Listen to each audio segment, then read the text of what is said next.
नमस्कार. फलटण न्यूजमध्ये आपल्या सर्वांचं स्वागत आहे. दर्शको, पंढरपूर नगरपालिकेच्या निवडणुकीचा बिगुल वाजलाय आणि अनेक जे निवडणूक लढवायसाठी उमेदवार तयार आहेत, त्यांची इच्छुकांची अनेकांची तयारी सुरू आहे. अनेकांना आपल्या प्रभागातले ज्या समस्या आहेत, त्या समस्या सोडवायचे आणि आपल्या प्रभागाचा विकास करायचा आहे. आणि त्याच दृष्टीनं आज आपल्या समोर चर्चा करण्यासाठी प्रभाग क्रमांक 7 मधून जे इच्छुक आहेत पंढरपूर नगरपालिका निवडणूक लढवण्यासाठी, ते ज्ञानेश धनंजय बागडे सर आपल्यासमोर आहेत. सर, आपलं फलटण न्यूजमध्ये स्वागत आहे. खरं तर निवडणुकीचा या ठिकाणी बिगुल वाजलाय. अनेकांची इच्छुकांची तयारी या ठिकाणी सुरू झालेली आहे आणि ते सुरू होत असताना आता तुम्ही प्रभाग क्रमांक 7 मधून इच्छुक आहात. आमच्या दर्शकांना सांगायचं, तुमची पार्श्वभूमी काय आहे? हा व्यवसायानं सी आहात आणि सीए हा चार्टर्ड अकाउंट हा व्यवसाय संपत असताना इकडं राजकारणाकडं कशी तुमची वाटचाल सुरू होते? एकदम नमस्कार पत्रकार महोदय आणि नमस्कार. तर मी चार्टर्ड अकाउंटंट ज्ञानेश धनंजय बागडे, प्रभाग क्रमांक 7 मधून येणाऱ्या नगरपालिकेच्या सार्वत्रिक निवडणुका 2025-26 साठी प्रभाग क्रमांक 7 मधून पुरुष ओपन जी सीट आहे तिथून इच्छुक आहे. येणाऱ्या निवडणुकीच्या अनुषंगाने काही महत्त्वाचे मुद्दे आहेत की जे गेम चेंजर ठरणार आहेत प्रभाग क्रमांक 7 मध्ये. म्हणजे प्रभाग क्रमांक 7 हा एरिया म्हणजे कुठला आपला? तो काळा मारुती आणि पश्चिम द्वारचा एरिया नाही, असेल नाही, तो नाही. हा. कनकादेवी. छत्रपती शिवाजी चौकापासनं पश्चिम द्वारातनं महाद्वार, महाद्वारातनं कालिकादेवी मंदिर, तसेच गौतम शाळा आणि परत तसंच भगवा चौक मार्फत परत छत्रपती शिवाजी चौकात हा यायचं. प्रभाग क्रमांक 7 असा क्रमांक साधारण गेल्या अनेक वर्षांपासून निवडणुका या ठिकाणी झाल्या नाहीत, प्रशासन होतं. समस्या नेमकी तुमच्या प्रभागातल्या काय आहेत साधारण? माझ्या प्रभागातील मूळ समस्या यातली सगळ्यात मोठी समस्या ही आहे की महाराष्ट्र शासनाने होऊ घातलेला कॉरिडॉर हा प्रकल्प, जो की इथल्या कुठल्याही नागरिकांनी त्याची मागणी केलेली नाही किंवा कुठल्याही प्रकारचं त्याचा म्हणजे कुठल्याही प्रकारचा उठाव झालेला नाही जनतेमधनं, तरी पण सदर प्रोजेक्ट जनतेवर लादण्यात आलेला आहे. तर तो पण एक बाधित एरिया माझ्याच प्रभागातून जातो. तसेच पंढरपूर नगरपालिकेचे 18 डीपी प्लॅन आहेत. डेव्हलपमेंट प्लॅन म्हणजे पंढरपूर नगरपालिकेने काही रस्ते मोठे करायचे ठरवलेले आहेत. त्या रस्त्यांमधले काही डीपी हे माझ्या वॉर्डातनं जात आहेत. तर माझ्या वॉर्डातले लोकांचं आणि माझं पण म्हणणं, मी पण एक स्वतः बाधित आहे. माझं सुद्धा घर येणारे जे डीपी प्लॅन आहेत गव्हर्नमेंटचे त्याच्यात बाधित होणार आहे. तर माझं म्हणणं स्पष्ट आणि क्लिअर आहे किंवा मी या मुद्द्यावर नगरपालिकेत भांडणार आहे की कॉरिडॉरला जसं शासनाने भरघोस प्रमाणात मोबदला दिलेला आहे, तसं डीपी वाल्यांचं काय? डेव्हलपमेंट प्लॅन हा पण याच्यामध्ये पण गव्हर्नमेंट तुमचं लँड ॲक्विजिशन करणार आहे, बरोबर आहे. जागा ॲक्विजिशन करणार आहे. कॉरिडॉर मध्ये पण लँड ॲक्विजिशन करणार आहे, ज्याची कोणी डिमांड केली नव्हती.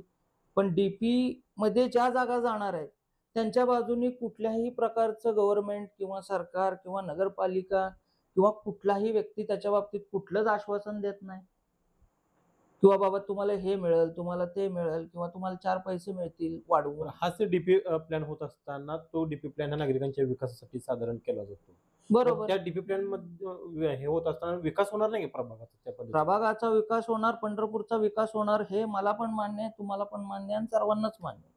ह्या विकासाला आमचा कुठल्याही प्रकारचा विरोध नाही. पण पंढरपूरचा भाकास करून जर विकास करणार असाल तुम्ही किंवा त्या नागरिकांना देशोधडीला लावून जर विकास करणार असाल तर त्याला आमचा विरोध आहे. नेमका आता काय माझी मागणी प्रभाग क्रमांक जो प्रभाग क्रमांक 7 मधून जे डीपी बाधित आहेत, डेव्हलपमेंट प्लॅन म्हणजे रस्ता रुंदणीकरण मध्ये ज्या लोकांची घरं जात आहेत, मग कुणाचं 5 फूट जाते, कुणाचं 10 फूट जाते, कुणाचं अख्खं घर जाते, सगळ्यांना कॉरिडॉर प्रमाणे मोबदला देण्यात यावा, भरघोस मोबदला देण्यात यावा सगळ्यांना, जेणेकरून आज उपनगरातल्या ज्या जागा आहेत त्यांच्या सुद्धा किमती कॉरिडॉर होणार, डीपी होणार म्हणून मुलकाच्या महाग झालेल्या आहेत, गगनाला भिडलेले आहेत. तुम्ही माहिती आहे, आता तुम्ही सगळे पत्रकार महोदय सगळे पंढरपुरात भ्रमंती तुमची चालू असते, त्यामुळे तुम्हाला माहिती आहे सगळे विषय. तर तसंच डीपी रोड हा फक्त काही प्रभाग क्रमांक 7 चा विषय नाही, हा प्रभाग क्रमांक 8 मध्ये पण विषय, प्रभाग क्रमांक 5 मध्ये पण हा विषय. जो मंदिर परिसर असेल किंवा खालचा जो एरिया आहे नाथ बरोबर. चौक वगैरे असेल, हा. तो परिसर मग असेल. माझं गव्हर्नमेंटला किंवा शासनाला हेच म्हणणं आहे की कॉरिडॉर बाधितांना एक न्याय आणि त्याच्या शेजारी असणाऱ्या डीपी बाधितांना दुसरा न्याय. हा कशासाठी? हा मग ह्या कशासाठी? संदर्भात कुठं न्यायालयात याचिका किंवा कोण निवेदन या संदर्भात त्या प्रभाग क्रमांक 7 मधील लोकांकडून काही उठाव झाला नाही का त्या पद्धतीनं? उठाव नाही झाला. किंवा एखादा उठाव स्थानिक नेता तुमच्याकडे आला नाही की बाबा ही आमची तुमची समस्या आम्ही सोडवू शकतो? कुठल्याही प्रकारचा तिथे उठाव झालेला नाही डीपी प्लॅनच्या बाबतीत. काय फक्त आमची एवढंच माझा मुद्दा ह्याच मुद्द्यावर मी भांडणार आहे कारण मी स्वतः एक बाधित आहे. मी काय असं नाही किंवा मी बाधित नाही पण मी मुद्दा बनवतोय किंवा इव्हेंट करतोय एखादा, असा मुळातच मुद्दा नाहीये त्याच्यात. म्हणजे साधारण प्रभाग क्रमांक 7 मधील जे काही डीपी बाधित लोकांची समस्या आहे, ते समस्या घेऊन तुम्ही आता खरं तर निवडणूक लढवण्यासाठी इच्छुक आहात प्रभाग क्रमांक 7 मधून. तर ही निवडणूक लढवत असताना आता आपण बघतो की पंढरपूरमध्ये 2 आघाड्या या ठिकाणी होते की जे भाजप सोबळावर या ठिकाणी महायुतीमधून लढत आहे. बरोबर महाविकास आघाडीमध्ये जे विठ्ठल परिवार आहे तो सगळा एकत्र त्या ठिकाणी आला. बरोबर. ची तयारी कुणाकडून सुरू आहे किंवा एकत्रित पद्धतीने काही महाविकास आघाडी इकडे तयार झाली आहे विठ्ठल परिवाराची, त्या सगळ्या आघाडीकडे कसं बघते आणि तुमचे उमेदवार कुणाकडून तुम्हाला इच्छुक आहे काय? मी दोन्ही आघाडी असेल युती असेल ज्या म्हणजे आघाडी असेल युती असेल ज्याला योग्य वाटेल त्याच्याकडे जायला तयार आहे. मला कुठल्याही प्रकारचा प्रॉब्लेम नाही. माझ्या नागरिकांना फक्त न्याय मिळाला पाहिजे. त्यांना मोबदला हा भरघोस प्रमाणात मिळाला पाहिजे. हा माझा मुद्दा आहे. जर कोण ते आश्वासन घेऊन पुढे येणार असतील तर मी त्यांच्या बरोबर जायला तयार आहे. मग ते कुठलेही असू, युती असू, आघाडी असू, काय असायचं ते असू. एकंदरीतच पंढरपूर शहरामध्ये आपण पाहायला गेलं तर 18 प्रभाग आहेत. 18 प्रभागामधून 2 नगरसेवक बरोबर. निवडून अशा 36 नगरसेवक या ठिकाणी लढवणार आहेत. नगराध्यक्ष पदाचे आणखी या ठिकाणी सुरू आहे. तर एकंदरीतच हे सगळं तुम्ही करत असताना पंढरपूरच्या नगरपालिका निवडणुकीकडे कशा पद्धतीनं पाहताय? कशी होईल निवडणूक? काय आहे? पंढरपूरची यावेळेसची निवडणूक ही गेम चेंजिंग असणार आहे. ही निवडणूक कुठल्या वळणावर जाईल हे आजपर्यंत कुणीच सांगू शकत नाही. आज माझ्याकडे जी आज माहिती येते ती जरा वेगळ्याच पद्धतीची येते की बाबा कुणीकडे जाईल ट्रॅक, कुणीकडे अजून कुणी पकडलेला नाही. अनेक वर्षांपासून निवडणूक झाली नव्हती, प्रशासन होते या ठिकाणी, अनेक प्रश्न या ठिकाणी, जसा प्रभाग क्रमांक 7 मधला तुमचा जो डीपी बाधितचा प्रश्न आहे, तसा धुळीचा प्रश्न आहे, स्वच्छतेचा प्रश्न आहे. ह्या संदर्भात एक भावी निवडणूक लढवच्या इच्छुक उमेदवार म्हणून आहेत. तर ह्या सगळ्या प्रश्नांकडे तुम्ही कशा पद्धतीनं पाहताय? सर्वप्रथम मी तुमच्या सर्व म्हणजे पंढरपूरच्या नागरिकांना सांगू इच्छितो की पंढरपूर नगरपालिकेचं वार्षिक बजेट 2017-18 साली अंदाजे 110 ते 15 कोटीच्या आसपास होतं.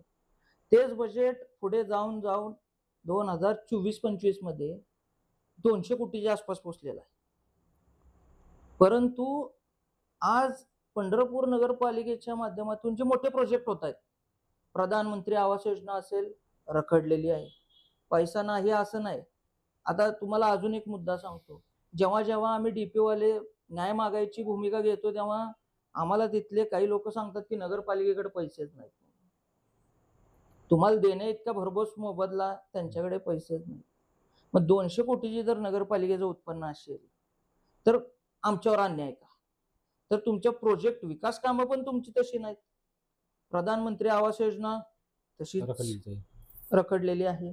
तिथे तर आमच्या माहितीप्रमाणे प्रिव्हियस रिपोर्ट जर बघितले काही पत्रकार माध्यमातून तर तिथे पूर ज्यावेळेस पंढरपूर चंद्रभागा नदीला पूर नियंत्रित कक्ष आहे, पूर नियंत्रित कक्ष आहे आणि तिथं फुरुसभर पाणी असतं. म्हणजे 10-20 फूट पाण्याखाली ती बिल्डिंग असते. तो प्रकल्प रखडलेला आहे. तुम्ही बघा जाऊन. उद्या निवडणुकीमध्ये तुम्ही उभं राहिलात, दुसरा मुद्दा तुमच्या प्रचारामध्ये काय लोकांकडून अपेक्षा असणार आहेत? आव्हान काय करा नागरिकांना तुम्ही या ठिकाणी? उद्या तुम्ही निवडणूक इच्छुक उमेदवार आहात. राईट. तर माझा म्हणजे मी ज्या लोकांसाठी काम करणार आहे त्यातली मोस्टली लोक ही कॉरिडॉर बाधित आहेत आणि डीपी बाधित आहेत. माझा त्यांच्या प्रती एकच आहे की ज्या माणसाचं जो गाळाधारक आहे त्या पश्चिम द्वार किंवा तो जो पट्टा आहे सगळा कॉरिडॉर बाधित म्हणजे ज्या लोकांची दुकानं गाळे जाणार आहेत, घरं जाणार आहेत, त्यांना जास्तीत जास्त प्रमाणात मोबदला कसा मिळवून देता येईल. किंवा एखाद्याचं दुकान जात असेल त्याच्याकडे बाबा म्हणजे प्रॉपर्टी नाही पण भाड्याचं दुकान आहे. भाडेकरू ते भरपूर प्रश्न आहेत येणारच आहे. त्या भागामध्ये, भाडेकरू भरपूर आहेत. त्यांच्यासाठी मोबदल्यासाठी लढावं तर लागणार आहे कोणाचा ना कोणाला. कारण त्यांच्याकडे सरकार म्हणणार की तुमच्याकडे प्रॉपर्टी टॅक्स नाही, म्हणजे प्रॉपर्टीज नाही तुमची. तर उद्या त्यांना हुसकावून लावणे सरकारने. म्हणून मी प्रयत्न करण्यात येईल. प्रयत्न करणार आहे, त्यातून 100% तुमच्या प्रयत्न करणार. प्रभागामध्ये तर त्या तुमच्या काही प्रभागामध्ये नगरपालिकेच्या शाळा सुद्धा आहेत. त्या शाळा संदर्भातलं भविष्य किंवा त्या विद्यार्थ्यांसंदर्भातलं विजन काय असणार आहे? मुळात म्हणजे मी सुद्धा उच्च शिक्षित आहे. त्यामुळे शिक्षणाचं महत्त्व सगळ्यांना कळलं पाहिजे. नगरपालिकेची शाळा असो किंवा इतर शाळा असो, तिथं शिक्षणाची क्वालिटी उंचावण्यासाठी जे काही प्रयत्न करता येतील नगरपालिकेच्या माध्यमातून किंवा इतर सामाजिक कार्यक्रमांच्या माध्यमातून, ते आपण 100% करण्यात येतील. ते मग माझी प्रभाग क्रमांक 7 मधली 6 नंबर शाळा असेल किंवा इतर शाळा असतील. त्या सर्वांसाठी निश्चितपणानं काम करण्यात येईल सर्वांसाठी, प्रयत्न की बाबा म्हणजे मुलांसाठी अ, अ, त्यांना त्यांनी पण उच्च शिक्षण घ्यावं यासाठी प्रेरित करणार. ह्यासाठी प्रेरित करायचे काम आम्ही 100% करणार तेच पण आहोत. आरोग्याचे काय तुमच्यासाठी प्रश्न त्या ठिकाणी म्हणतो. तुमच्या प्रभागामध्ये एक जुनी मंडई आहे. इंदिरा गांधी जी ओळखली जाते, तिची आणखीन अवस्था आपण बघतोय. त्या संदर्भात थोडं काय सांगाल काय ते? प्रभाग क्रमांक 7 मध्ये असणारी इंदिरा गांधी भाजी मार्केट, या इंदिरा गांधी भाजी मार्केटचं उद्घाटन स्वर्गीय इंदिरा गांधी यांनी केलं होतं. त्यामुळे त्या भाजी मार्केटचं नाव इंदिरा गांधी भाजी मार्केट आहे. बरोबर. तर त्या भाजी मार्केटची दुरावस्था झालेली आहे पूर्णपणे. तिथल्या काही स्वच्छतागृह काढून टाकण्यात आलेली आहेत. काय तुमचे ते कचरा कुंड पण काढण्यात आलेले होते मध्ये. आणि सगळ्यात दुरावस्था म्हणजे सदर इंदिरा गांधी भाजी मार्केटचे पत्रे गळतायत. आज 10 वर्ष झाले ती सगळे पत्रे गळतायत. त्याचे कुठल्याही बाबतीत नगरपालिका टॅक्स तर वसूल करते त्यांच्याकडनं, पण त्यांना सुविधा कुठल्याही प्रकारची देत नाही. त्या मुद्द्यावर तुम्ही निवडणूक उद्याची लढवणार आहात आणि निवडणूक 100% लढणार आहोत. त्या लोकांसाठी न्याय देण्यासाठी तुम्ही प्रयत्न करणार. 100% प्रयत्न करणार आहे. तसेच आता पंढरपुरामध्ये ज्या प्रॉपर्टीज डीपी मध्ये बाधित होणार आहेत, म्हणजे डेव्हलपमेंट प्लॅन मध्ये, त्या काय सगळ्या प्रॉपर्टी बाधित होणार नाहीत. आता सपोज माझं 1000 स्क्वेअर फूटचं घर आहे, तर त्यातलं माझं 50 स्क्वेअर फूटचं माझं घर, 500 स्क्वेअर फूटचं माझं घर गेलं, तर राहिले किती माझे 500 स्क्वेअर फूट. तर माझी अशी मागणी आहे की पुणे आणि मुंबईप्रमाणे जी घरं डीपी मध्ये बाधित होत आहेत, त्या घरांचा कर, म्हणजे तुमचा नगरपालिका पाणीपट्टी असेल, घरपट्टी असेल, ही पूर्णपणे परमनंटली माफ करण्यात यावी. माफ करण्यात यावी. पुणे मुंबईला होतंय 200, 300 किंवा 500 स्क्वेअर फूटच्या आतल्या घरांना माफी आहे. तुम्ही जाऊन बघू शकता. तुमचे काही माध्यमांचे प्रतिनिधी असतील तर त्यांना विचारा तुम्ही. मुंबई महानगरपालिकेत आहे, पुणे महानगरपालिकेत आहे. अशा पद्धतीने तो निवडणूक तुमचा अजेंडा आहे. तर हे होते जे बाधित कॉरिडॉर असतील किंवा तुमचे डेव्हलपमेंट प्लॅन, रस्ता रुंदीकरण मध्ये बाधित असतील, त्यांच्या माध्यमातून एखादी सोसायटी, कार्यकारी सोसायटी किंवा एखादं मंडळ स्थापन करून येणारी जी म्हणजे येणारी जी कामं आहेत, म्हणजे डेव्हलपमेंटची कामं असतील किंवा तिथलं एकदा कंप्लीट झालं सगळं, त्यानंतर जे काय तिथे उद्योग व्यवसाय येणार आहेत, त्या बाधितांना भूमिपुत्र म्हणून प्राधान्यक्रम देण्यात यावा. ही पण माझी म्हणजे एक आक्रमक भूमिका राहील त्या बाबतीत, की बाबा माझे जी बाधित आहेत ती सोडून दुसरेच कोणतरी येऊन तिथं बसतील, हे मला कदापि मान्य होणार नाही. त्या संदर्भात तुमचा तो लढा या ठिकाणी पुढे सुरू, मी तो मुद्दा लावूनच धरणार आहे. तर पूर्णपणे हे होते ज्ञानेश बागडे सर, की जे प्रभाग क्रमांक 7 मधून डीपी प्लॅन संदर्भातला असतील तो विषय घेतला असेल किंवा विद्यार्थ्यांच्या आरोग्याचा विषय असेल, शैक्षणिक सुविधा संदर्भात असेल किंवा जी काही जुनी जी मंडळ आहे त्या भाजी मंडईचा प्रश्न असेल, त्या अनेक प्रश्नांना त्यांनी या ठिकाणी हात घाललाय. आणि त्याच पद्धतीने उद्या जी होणारी निवडणूक आहे ती निवडणूक लढवत असताना या मुद्द्यावरती निवडणूक लढवून त्या प्रश्न आहेत ते प्रश्न तुम्ही सोडवण्यासाठी सातत्यानं प्रयत्न या ठिकाणी करणार आहात. तुम्ही आलात आमच्याशी या ठिकाणी संवाद साधलात. आपलं आभार. धन्यवाद.